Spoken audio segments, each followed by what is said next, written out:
The candles flickered in the dim light of our kitchen as I put the finishing touches on what I thought would be a perfect anniversary dinner. 8 years.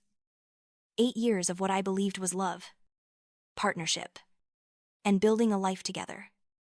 If only I had known that while I was carefully arranging Richard's favorite roses, my entire world was about to crumble with a single knock at the door. I had spent the entire afternoon preparing for our 8th wedding anniversary. The aroma of Richard's favorite herb-crusted salmon filled our Manhattan penthouse, and I had even splurged on that expensive Bordeaux he had been eyeing. Every detail was perfect, from the handwritten card to the soft jazz playing in the background. I was wearing the blue dress he had complimented me on during our honeymoon, hoping to recreate some of that magic. When I first met Richard Sterling at that charity gala 8 years ago, I was just a junior financial analyst trying to make my mark in New York's competitive business world. He was charming, ambitious, and came from a family that owned Sterling Enterprises, one of the city's most prestigious real estate development companies. Our courtship felt like a fairy tale. Our wedding had been everything I had ever imagined. Eleanor Sterling, Richard's mother, had insisted on handling all the arrangements. The ceremony was held at the Sterling family estate in the Hamptons, complete with white roses and nearly 300 guests. I felt like a princess, though my own family seemed insignificant compared to the Sterling social circle. Over the years, I had proven myself invaluable to Sterling Enterprises. What started as Richard occasionally asking for my financial expertise had evolved into me essentially becoming his unofficial business partner. I had personally orchestrated the Anderson merger 3 years ago, a deal worth $47 million that had elevated Sterling Enterprises to new heights.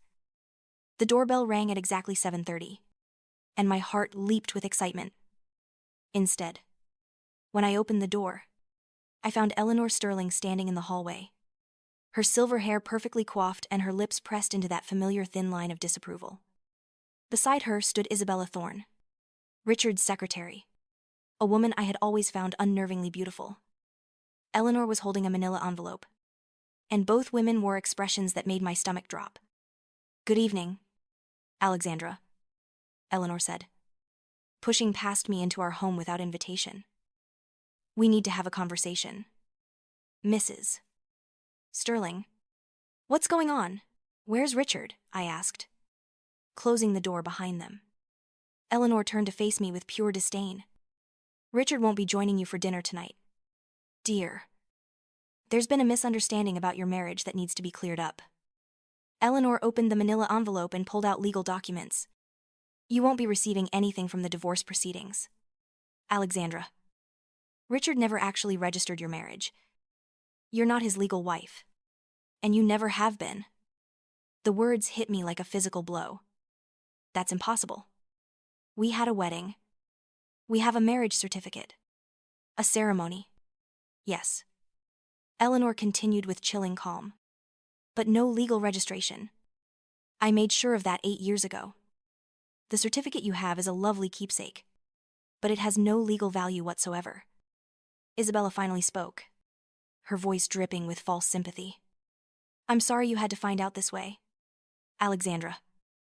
Richard and I have been together for quite some time now. He's going to marry me properly, legally, next month." I stared at the two women, feeling as though I was drowning. For 8 years, I had endured Eleanor's subtle slights, her way of making me feel like an outsider at family gatherings. Now I realized it had all been calculated. "But I've contributed to the business," I said, my voice sounding weak. "The Anderson merger, the Patterson development project, the financial restructuring last year." Eleanor laughed, a sound like breaking glass. "Oh, my dear naive girl. Do you think we were going to let you walk away with nothing? Of course we needed your expertise. You've been quite useful. But useful is not the same as family." The room began to spin. Every memory of the past 8 years was suddenly reframing itself. Richard's reluctance to have children, the way Eleanor had insisted on handling all the wedding paperwork, the fact that Richard never wanted to file joint tax returns. "You planned this from the beginning," I said. "Not from the very beginning," Eleanor admitted with satisfaction. "But when we realized how valuable your financial skills could be to the company, we needed to find a way to have our cake and eat it too." Something inside me snapped. The woman I had been for 8 years, who had swallowed every slight rode, suddenly felt very far away. In her place was someone whose voice was steady and cold when she spoke. "Are you finished?" I asked, looking directly at Eleanor. She seemed surprised by my tone. "Excuse me?" I asked if you were finished with your little presentation. "Because if you are, I'd like you to leave my home." I walked to the front door and opened it. "Get out." "Now listen here, young lady," Eleanor began. "No. You listen," I interrupted, surprised by the steel in my own voice. "You've delivered your message. You've had your fun humiliating me. Now get out of my home before I call security." After they left, I stood in my empty apartment surrounded by the remnants of what was supposed to be a romantic anniversary dinner. But instead of crying, I found myself thinking about my mother. Margaret Vance had been a legal secretary for 30 years, and she had taught me to always read the fine print, to never trust anyone completely with my future, and to keep detailed records of everything important. I walked to our bedroom and opened the safe that Richard thought contained only my jewelry. Hidden behind my grandmother's pearls was a small key. The key to a safety deposit box at Chase Bank that Richard had never known about. Inside that box was the original marriage license that I had filed myself 8 years ago, along with copies of all the financial documents I had been quietly collecting over the years. Something had never felt right about our marriage paperwork. 6 months after our wedding, I had gone to the city clerk's office myself to request a copy of our marriage certificate. When they told me no such document existed, I had filed the paperwork myself, forging Richard's signature. I picked up my phone and called Sarah Jenkins, a lawyer who had been my mother's best friend. "When?" she answered. I could hear the concern in her voice immediately. "Alex? What's wrong?" "Honey?" They made their move. "Sarah, Eleanor and Richard. But they don't know that I've been preparing for this possibility for years." I spent the next hour detailing Eleanor's visit. Sarah listened without interrupting, occasionally making notes. "All right," she said finally. "Tomorrow morning, you're going to come to my office, and we're going to lay out every piece of evidence you've collected. Then we're going to destroy them." The next morning, I was sitting in Sarah's law office with a briefcase full of documents. Sarah had asked her partner, David Chen, to join us, and together they reviewed 8 years of evidence that I had compiled. "This is extraordinary," David said, looking through bank statements that showed my financial contributions to joint investments. "You've essentially been acting as an equal partner in Sterling Enterprises while they've been treating you as an employee." "The most damning evidence?"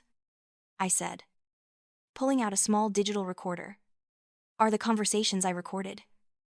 Eleanor has never been shy about discussing her plans when she thought I couldn't fight back. We listened to recordings where Eleanor detailed exactly how she had prevented the marriage registration and how she viewed me as a temporary inconvenience. In one particularly revealing conversation, she actually used the phrase useful idiot to describe me. At 2 p.m. that afternoon, Sarah called Richard's lawyer and requested an immediate meeting. The meeting was scheduled for the next day at Sterling's longtime law firm. When the Sterling family entered, their confidence was immediately apparent. Eleanor strode in wearing a Chanel suit, followed by Richard, who looked like he hadn't slept, and Thomas Sterling, Richard's father. "I hope this won't take long," Eleanor said. "The terms are quite simple. Alexandra will remove her belongings from the apartment within 30 days. And in exchange, we'll provide her with a modest settlement. Say, $50,000. Richard finally spoke. "Alex, I'm sorry it came to this. I never wanted to hurt you. I looked at the man I had loved for 8 years. You never wanted to hurt me. But you were perfectly willing to let your mother orchestrate my humiliation." Sarah smiled pleasantly. "Actually, we have a few documents to share before we discuss any settlement." She pulled out the marriage license. "This is the legal marriage certificate for Richard Sterling and Alexandra Vance, filed with the city of New York 8 years ago." The color drained from Eleanor's face. "That's impossible." I made sure no paperwork was filed. "You made sure that the paperwork you handled wasn't filed," I said calmly.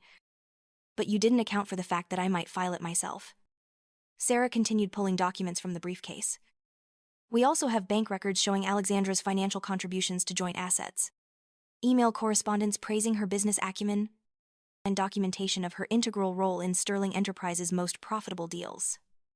Furthermore, I added, pulling out a contract, we have this agreement that Richard signed 3 years ago, giving me 50% ownership in Sterling Enterprises in exchange for my work on the Anderson merger. Richard's face went white. That was just a formality. You signed it without reading it. Just like you've signed everything your mother has put in front of you for the past 8 years. Thomas Sterling was now examining the ownership contract with growing horror. 50%? Richard. You gave her 50% of the company. Eleanor looked like she was going to be sick. This is extortion. No, Sarah said firmly. This is a legal wife claiming her rightful share of marital assets. And before you consider challenging any of this in court, you should know that we also have recorded conversations. I played one of the recordings. Eleanor's voice filled the room. The girl has no idea that her marriage isn't legal. We'll keep using her expertise until we've extracted everything useful. Then we'll discard her like the social climber she's always been. The silence that followed was deafening. Thomas finally spoke. What do you want? I stood up and looked at each member of the Sterling family. I want exactly what I'm legally entitled to as Richard's wife and as a 50% owner of Sterling Enterprises. I want recognition for 8 years of unpaid labor. Sarah placed a settlement proposal on the table. Alexandra is prepared to be reasonable. She'll accept 40% of Sterling Enterprises, the penthouse apartment, and a formal role as executive vice president. In exchange, she won't pursue criminal charges for fraud and emotional distress. Richard looked at me with something that might have been respect for the first time in years. When did you become so calculating? When I realized that the people I loved were willing to destroy me for their own convenience, I answered. Your mother taught me that trust is a luxury I couldn't afford. 3 months later, I was sitting in my new corner office at Sterling Enterprises, looking out over Manhattan. The board of directors had not only accepted the arrangement, they had embraced it. Richard and Isabella had moved into a modest apartment in Brooklyn. Isabella, it turned out, was far less interested in Richard when he no longer came with unlimited access to the Sterling fortune. Eleanor had suddenly developed a passion for extended European travel. Thomas Sterling, to my surprise, had become my strongest ally on the board. He had privately apologized for his family's treatment of me. Your mother raised a formidable woman, he had told me. The business press had taken notice. Forbes had run a profile titled The New Power Behind Sterling Industries, a story of resilience and innovation. My phone rang with news I had been expecting. The final papers are ready, Sarah said. You now officially own 45% of Sterling Enterprises. Thomas decided to sell you an additional 5%. Congratulations. Alex. You're now the Narder, largest single shareholder. That evening, Sarah and I celebrated at Daniel, one of Manhattan's finest restaurants. Over champagne, we toasted not just my business success, but the journey that had brought me here. You know, Sarah said, your mother would be so proud. She always worried that you were too trusting, too willing to sacrifice yourself for others. But she also knew you had steel in your spine when you needed it. I spent 8 years trying to earn their love and respect, I reflected. It never occurred to me that I should have been demanding it from the beginning. My phone buzzed with a text from Richard. Can we talk? I realize I owe you more than an apology. I showed the message to Sarah, who raised an eyebrow. Are you going to respond? I thought about it for a moment, then deleted the message without replying. Some conversations aren't worth having. I have everything I need now.